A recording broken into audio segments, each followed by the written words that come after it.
안녕하세요, G클래스 김지영입니다. 오늘 시승한 차량은 폭스바겐 i4 프로 모델이고요. 폭스바겐 하면은 장점이 뭐냐? 가성비가 좋은 차량.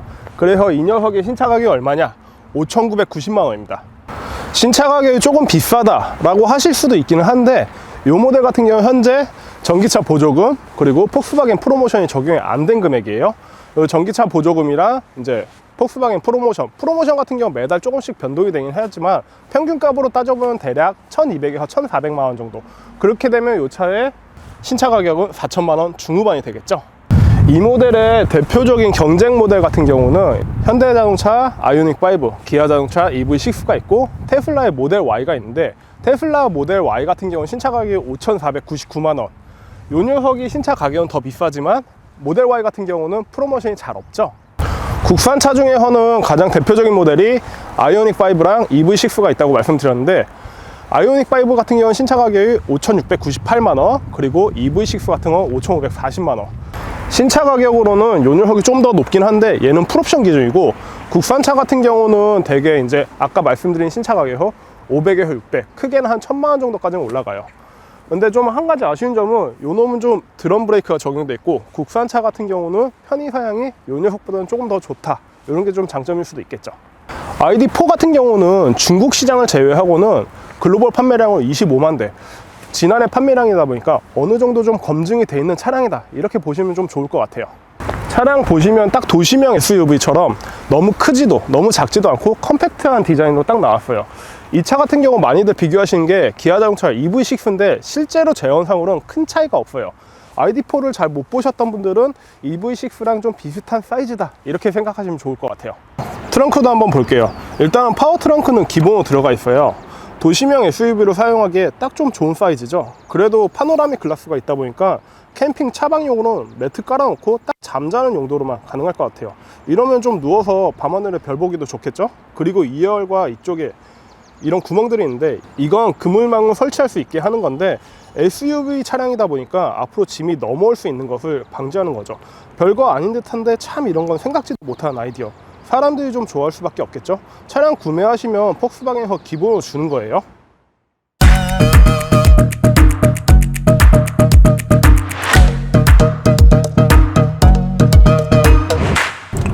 요즘에 이런 시트들 많이 없잖아요. 보시면은 엉덩이랑 등받이 부분이 좀 스웨이드 마감돼 있고 양쪽 끝에 조금씩 가죽이 들어가 있는데, 이 시트의 좀 장점은 뭐냐면은 좀 우선은 스티치가 좀 부드럽고 쿠션감도 좀 있고, 그리고 겨울엔 따뜻하다. 근데 겨울에 따뜻하다는 거는 이제 반대로 좀 단점이 될 수 있는 게 여름에 덥다는 뜻이 되겠죠. 저같이 좀 뚱뚱하거나 땀이 많거나 좀 셔츠를 많이 입는 사람들 같은 경우는 솔직하게 여름에 셔츠가 많이 안 말라요, 이 스웨이드 때문에.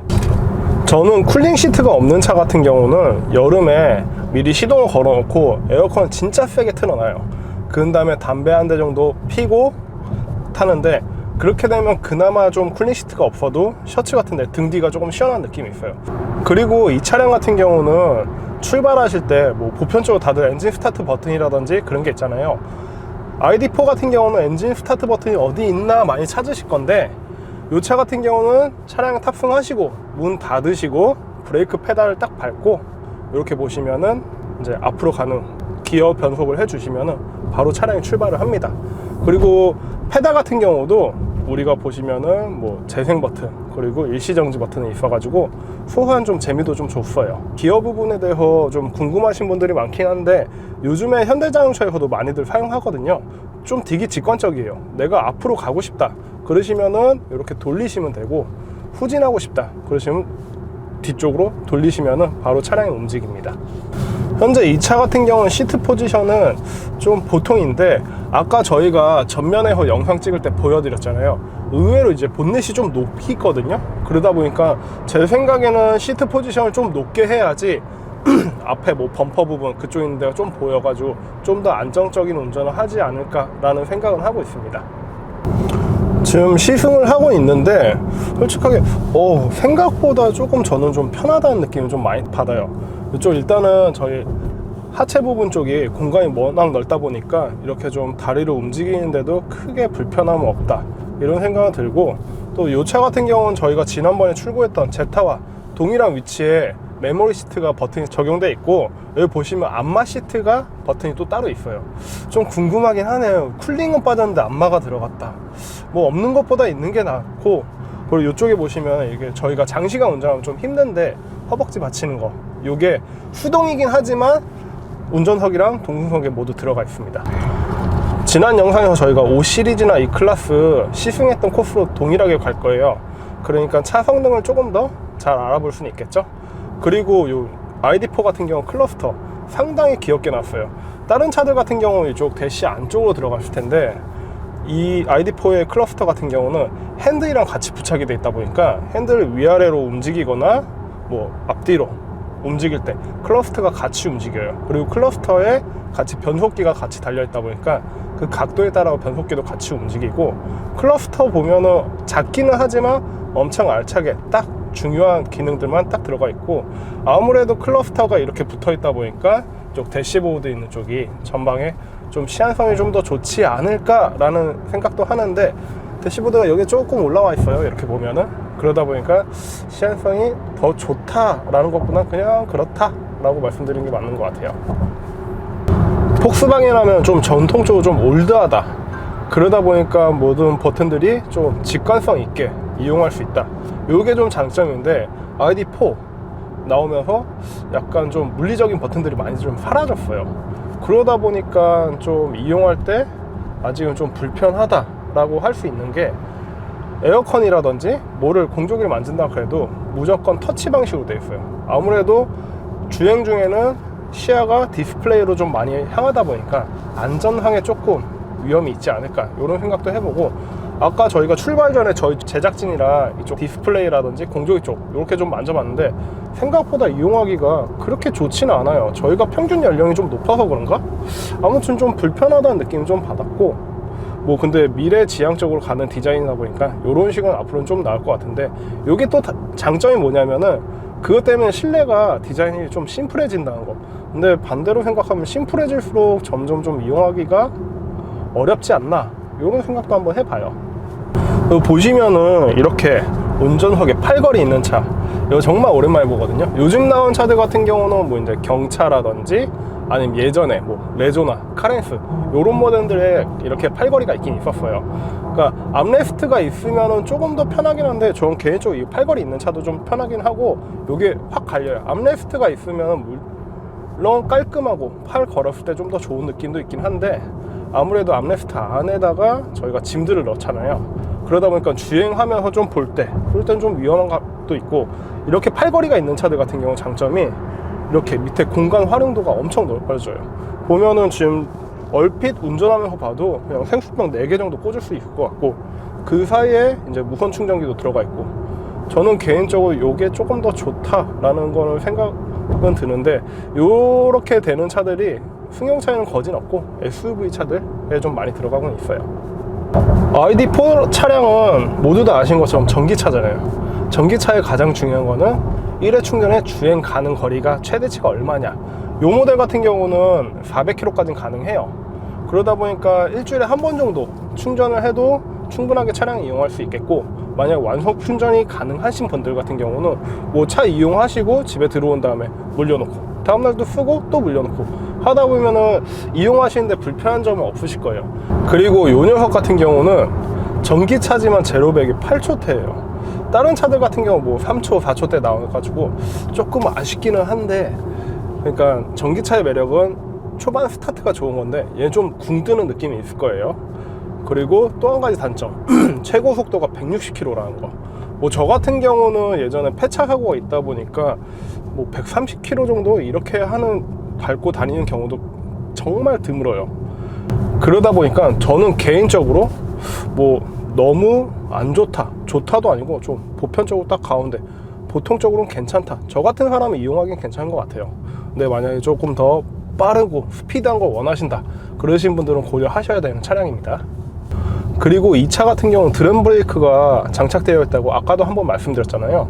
드럼 브레이크 같은 경우는 솔직하게 조금 제동거리가 좀 멀어지는 그런 단점을 가지고 있는 브레이크고, 요즘에 진짜들 많이들 사용을 안 하는데, 제 생각에는 이렇게 지금 저희가 양양고속도로 달리고 있는데 뭐 100km, 150km 달리면서 브레이크를 밟았을 때 밀린다면 좀 안전상의 문제가 있으니까 좀 안 좋지 않나 이런 생각을 하는데, 요거 같은 경우는 제가 볼 때 장점이 도시명으로 나왔을 거예요. 왜냐하면 그러다 보니까 최고 속력이 걸려있죠. 근데 도시명에서는 저희가 일반적으로 뭐 한 60에서 80km 정도 사이에 다니다 보니까 그런 쪽으로 이용하시는 분들은 좀 괜찮겠지만, 좀 스피드를 내시는 분들은 한번 고려해 봐야 되지 않을까, 이런 생각도 한번 해봅니다. 저희 구독자님들은 어떻게 생각하세요, 이 부분은? 주행감 같은 경우는 현재 지금 좀 타고 있는데, 예전에 제가 EV6 시승 한번 해본 적이 있었거든요. 그때보다도 좀 안정적이고 좀 편안하다? 이런 느낌을 좀 많이 받고는 있어요. 그러니까 기본에 좀 많이 충실했던 브랜드가 늘상 폭스바겐이었잖아요. 그러다 보니까 ID4 요 모델 자체도 좀 기본적으로 좀 충실하게 안정적이다, 이렇게 말할 수 있을 것 같고, 뭐 핸들링 같은 경우도 지금 고속도로니까 이렇게 많이는 꺾는 각은 나오진 않는데, 그래도 직관성도 괜찮고 핸들링 무게감도 약간은 좀 묵직한 느낌이 있어요. 너무 가볍지도 않고 너무 무겁지도 않고 기본적이다, 이런 느낌을 좀 많이 받을 수 있고, 그리고 이거 파노라믹 글라스, 요거는 썬루프가 아니고 그냥 유리예요. 열리진 않아요. 근데 뭐 아이가 있으신 분들이라면은 이렇게 파노라믹 글라스 있는 차량을 선택하시는 게 조금 더 좋으실 거예요. 왜냐면 아이들이 너무 좋아하니까. 지금 시승을 하고 있는데 소음 부분에 대해서 좀 문의 많이 하시는 분들이 계세요. 그래가지고 지금 이 차를 타고 느끼는 점은, 풍절음은 많이 들어오진 않는데 노면 소리라든지 은근히 좀 거슬릴 정도로 소음은 좀 들리긴 해요. 요건 좀 소음에 대해서는 좀 약한 것 같긴 한데, 저희가 지금 촬영을 하고 있으니까 이렇게 오디오라든지 다 꺼놓고 하잖아요. 근데 일반적으로 사람들이 이용할 때는 라디오 켜놓고 음악 켜놓고 이러잖아요. 그랬을 때 이 정도 소음이면은 그렇게 불편하다 라고는 생각이 못 들 것 같은데, 오디오를 전체적인 꺼놓은 상태라면은 조금 불편한 건 있는 것 같아요. 근데 신차 가격이 제가 4천만 원짜리라 그랬잖아요. 근데 그걸 기준해 보면은 뭐 실내 공간도 좀 넓고, 그래도 폭스바겐 장점이 없어 보이는데 알차게 들어가 있는 건 좀 들어가 있는 거고, 뭐 분명히 쿨링 시트 없는 건 잘못한 거예요. 그리고 뭐 전체적으로 주행 성능 이런 것도 괜찮다. 아쉬운 부분이 조금씩 있긴 하지만 그래도 신차 가격이라든지 이런 걸 따져 본다면은 나쁜 차는 아니다, 이런 생각이 좀 많이 들어요. 지난번과 동일하게 저희가 이제 도심에서 좀 방지턱이 많고 코너링 볼 수 있는데 그 구간까지 왔거든요. 오면서도 좀 이제 길이 고속도로가 아니라 도심도로로 바뀌다 보니까 좀 울퉁불퉁한 경우도 있긴 한데, 이 차가 좀 하드하다 그런 얘기가 되게 많았었는데 그냥 보편적인 것 같아요. 제가 볼 때는 너무 하드하다, 불편하다 그런 것도 없었고, 저희가 지금 촬영하면서 총 3명이 같이 타는데 저희 유튜브 제작진 분들도 좀 생각보다 편하다, 그리고 뭐 불편하다는 점은 좀 많이 못 받고 있다고는 그렇게들 말을 하네요. 이제 코너 구간 나오는데 한번 운전해 볼게요. 아까 고속 주행할 때는 진짜 불편한 거 없었어요. 그냥 오히려 일반적인 모델들보다 좀 더 편했다, 이런 느낌이 좀 많이 들고, 요거는 이제 핸들링이 직관성이 어떠냐 이런 거 한번 보는 건데, 이제 코너링들 나오죠. 조금씩. 제가 원래 이렇게 운전하진 않는데 속도 좀 올려가지고 한번 돌아보고 있는데 차 밀리는 감 전혀 없는데요. 지금 100km로 돌았어요. 좀 과속이긴 한데, SUV가 좀 이렇게 코너링 돌아가고 고속으로 돌면은 좀 쏠리는 경우에 좀 있잖아요. 그런 거 지금 전혀 없는 것 같아요. 근데 금액 대비 이 정도면 되게 괜찮은데? 방지턱이 이제 나오려나. 여기 코너가 이제 조금 더 짧아요. 아니 뭐 직관성 이 정도면 보통이 아니라 좀 더 위로 보는 게 맞는 것 같은데? 괜찮은데요? 코너링 돌 때도? 그죠? 생각보다 많이 쏠리진 않아요. SUV 차들 같은 경우 좀 쏠리고, 브레이크 좀 밀리긴 아까 주행할 때도 좀 밀리긴 하는데, 요즘 차에 좀 많이 길들여져서 그런지 브레이크는 생각보다 2-3초 전에 밟아 주셔야 돼요. 요즘 차들보다는 조금 많이 밀리는 건 있는 것 같아요. 드럼 브레이크는 뭐 왜 선택을 했을까나 궁금하긴 하네. 일단 뭐 코너링 괜찮고, 지금 방지턱 하나 나오는데 늘상 저희가 한 60km 정도 선에서 넘었거든요. 한번 볼게요. 50km. 하드하다? 좀 불편하다? 전기차가 좀 아무래도 배터리가 밑에 있으니까 좀 그렇게도 말씀하시는 것 같긴 한데, 뭐 이거 세단 넘어가는 거랑 큰 차이 없는 것 같아요. 저는 모르겠어요. 다른 분들 어떻게 말씀하실지 모르겠는데, 뭐 코너링 그리고 서스 하드한 느낌, 그런 건 평균값 이상인 것 같아요. 차 자체는. 제가 이거 하고 바로 이제 뒷좌석 타가지고 뒷좌석에서도 느낌이 어떤지 한번 확인해 볼게요. 일단 뒷좌석은 타봤어요. 이제 차는 출발하고 있는데, 역시 뭐 무릎 공간이라든지 헤드 공간 뭐 충분한 것 같아요. 그리고 좀 좋은 게 여기 턱이 없으니까 좀 이렇게 움직이기 좀 좋을 것 같은데, 이게 암레스트가 없어서 그런가? 에어컨 후석도 들어가 있긴 한데 이거 조절을 하라는 건지 말라는 건지 너무 발 쪽에 있으니까 저같이 이렇게 배나는 사람은 조금 어려운 것 같아요. 뭐 일단은 근데 이게 시트가 등받이가 뭐 각도 조절은 안 되는데 이렇게 딱 세팅만 돼 있는데 무릎 공간 좋고 이러다 보니까 좀 한 2시간 정도 타는 데는 뭐 크게 무리는 없을 것 같아요. 그리고 이쪽에 이렇게 내리시면은 팔걸이 있는데 컵홀더 2개 딱 돼 있고, 요거는 좀 허접해 보이긴 한다. 그리고 요거 많은 분들 좀 칭찬하긴 하는데, 앞좌석 있는데 포켓이에요. 근데 핸드폰 이렇게 넣을 수 있게 해놨는데 다 좋긴 해요. 잘 만들고 정말 좋긴 한데, 이거를 만약에 그물망이라든지 이런 걸로 만들었으면 어떨까. 저희는 이거 시승차례가 잠깐 넣어보는 건 상관없는데 이게 가죽이다 보니까 한 3, 4년 쓰면 좀 늘어나지 않을까, 이런 생각도 좀 해보고요. 아무래도 운전석보다는 코너링 돌 때 조금 차 몸이 좀 쏠리는 건 있긴 있어요. 브레이크 많이 밀리죠. 뒤에서 보니까 아까 운전할 때는 못 느꼈는데 디스플레이도 약간 이렇게 운전석 쪽으로 넘어가 있고, 저런 건 진짜 잘한다. 기본적인 건 진짜 폭스바겐은 좀 특화되어 있는 브랜드 같긴 해요. 40km로 가서 요 정도면 뒷좌석 이 정도 다 나오지 않나? 괜찮은 것 같은데? 누가 이거 하드하대? 전 개인적으로 하드하진 않은 것 같고. 근데 아까 제가 한번 말씀드렸잖아요. 이게 저희가 촬영하려고 좀 햇볕도 많이 들어오게 글라스를 열어놨는데 역시 벌써 뜨거워. 등이 너무 뜨거워. 이거 스웨이드는 안 돼. 이게 단점이야. 근데 전체적으로 본다면은 타볼 만한 차인 것 같아요. 공간 활용도가 일단 넓은 건 장점이고, 그러다 보니까 뒷좌석 너무 불편하다? 뭐 그런 것보다도, 이사님 앞전에 5시리즈랑 E클래스 탔을 때 조수석 어땠어요? 저는 솔직히 승차감도 지금 되게 괜찮고요. 넘어갈 때도 너무 그렇게 막 하드하다 약간 그것보다 그냥 무난한 것 같아요. 요 정도면 엄청 물렁한 느낌만 아닐 뿐이지. 요 정도면은 그냥 쭉 타보다 보니까 진짜 아쉽게 느껴지는 게 쿨링 시트랑 브레이크는 맞네. 금액이 또 착하니까 이 정도면은 애매하긴 하다. 이게 그 브레이크 때문에 너무 애매해진 차 같아요. 그러니까 쿨링은 나는 등치가 있으니까 이거 없으면 안 돼.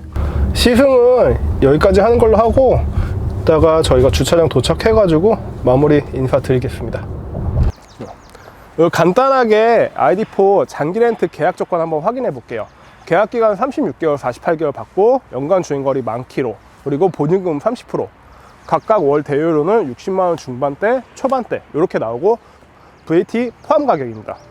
그리고 수입차 장기 렌트 하시는데 모르시는 분들이 좀 계세요. 이게 차량 이용 도중에 사고가 발생하고 만기 시에 차량 반납하면은 사고 페널티가 적용되는 회사가 의외로 좀 많거든요. 근데 제가 말씀드린 금액은 사고 페널티가 없는 회사예요. 이거 같은 경우 차량 부위 따라 조금씩 틀린데, 차량 신차 가격의 뭐 1에서 10% 정도, 그러니까 신차가가 높은 수입차 같은 경우는 페널티가 어마어마하겠죠. 그러다 보니까 좀 궁금하신 분들이 있으시면은 이건 저희 영상 하단에 카톡이나 블로그 모시고 딱 주시면은 제가 자세하게 상담해 드리겠습니다. 자, 지금까지 폭스바겐 ID4 시승 모두 완료해봤는데, 그냥 느낌이 그냥 폭스바겐의 좀 전통성? 뭔가 좀 전기차지만 모든 게 보통이다. 그래도 만족도가 좋고 가성비도 괜찮다는 생각이 좀 많이 들었어요. 그리고 다음에 저희가 또 다른 시승차로 찾아뵐 거고요. 지금까지 G클래스 김정희였습니다. 구독, 좋아요, 댓글, 알람 많은 응원 부탁드리겠습니다. 감사합니다.